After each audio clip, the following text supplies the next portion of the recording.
నిజంగా ఈ ప్రజానాట్య మండలి లేదా రామ్ నర్సే అనేటువంటి సాధారణమైన పేరుని తెలుగు ప్రజలు ఎక్కడ ఉన్నారో అక్కడ రామ్ నర్సే అంటే ఒక ప్రశ్న, రామ్ నర్సే అంటే ఒక యుద్ధం, రామ్ నర్సే అంటే ఒక బ్రాండ్, రామ్ నర్సే చూస్తే భయపడేటువంటి పాలకుల్ని తయారు చేసుకున్నటువంటి కొడుకులు అన్నటువంటి ప్రజానాట్య మండలికి నా శిరస్సు ఉంచి నమస్కారం చేస్తా ఉన్నా. ముఖ్యంగా మా ప్రాంతంలో ఉండి కళాకారుల ఎక్కడైనా హెచ్చు తగ్గులు ఉంటాయి. ఒకటి వాడుతూ ఉంది నచ్చదు, ఒకటి గుర్తూ ఉంది నచ్చదు, ఒకటి ఎగుతూ ఉంది నచ్చదు.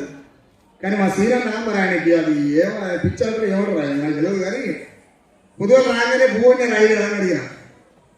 ఇంతమంది వస్తారు భూమి ఎందుకు ఉండాలి అన్నాడు. ఇదేనన్న మరి వాళ్ళంతా ఆకలితో ఉంటారా అన్న.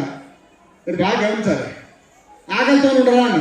ఇంతమంది వచ్చిన తర్వాత ఆకలి ఎట్లయితుంది అనే ఆ మాట, ఇంతమంది వచ్చారు కదా తమ మీద ఆకలి ఎట్లయితుంది అని చెప్పి నాకు ఒక 16 సంవత్సరాల నుంచి చెప్తుండే ఇదే మాట.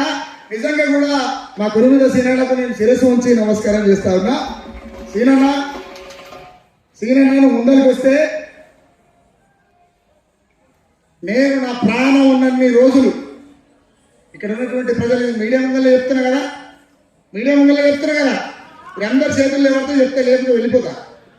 మీడియా ముందర చెప్తున్నా నా ప్రాణం ఉన్నన్ని రోజులు ప్రజల కోసమే పాట పాడతా, ప్రశ్నించే పాట పాడతా, ప్రజల పక్షాన నిలబడతా,